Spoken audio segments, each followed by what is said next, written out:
Mga anak, mahal namin kayo ng sobra.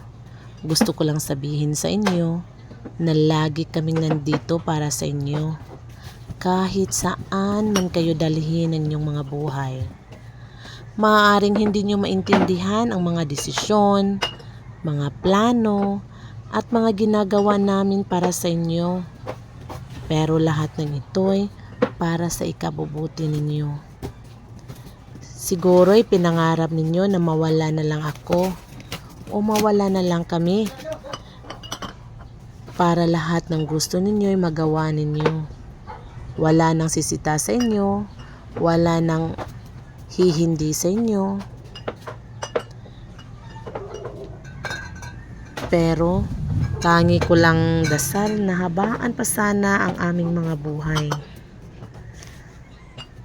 Humaba pa sana ang aming buhay para kami ay makatulong man lamang sa inyo. Magabayan man lamang namin kayo sa pagbuo ng inyong kinabukasan. Naway tulungan ako ng Panginoon. Naway tulungan kami ng Panginoon sa aming pagpapalaki sa inyo, sa aming pagdisiplina sa inyo, at sa aming paggawa ng inyong kinabukasan. Kayo talaga ang bubuo. Kami ay suporta lamang sa inyong mga desisyon, sa inyong mga gusto. Sana'y darating ang panahon na maintindihan ninyo lahat ng aming paghihirap para sa inyo. Na ang lahat naming mga desisyon ay hindi para lang sa amin, kundi para talaga sa inyo. Naway pahalagahan sana ninyo ang aming mga presensya. Napahalagahan sana ninyo ang aming mga pangarap para sa inyo.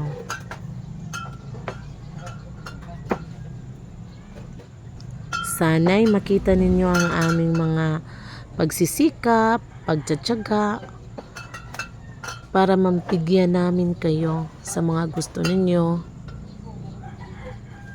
para mabuo ninyo ang inyong mga pangarap sa buhay.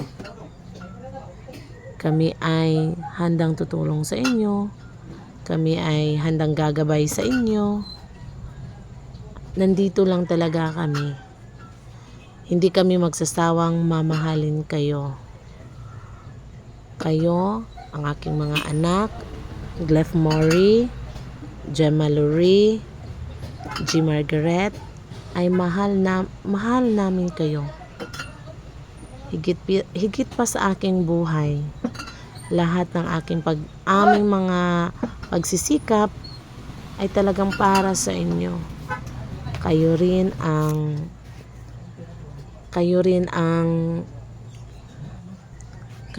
ang pipitas ng bunga ng aming pagsusumikap.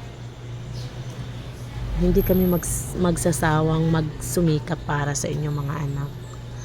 Ganyan kayo kamahal.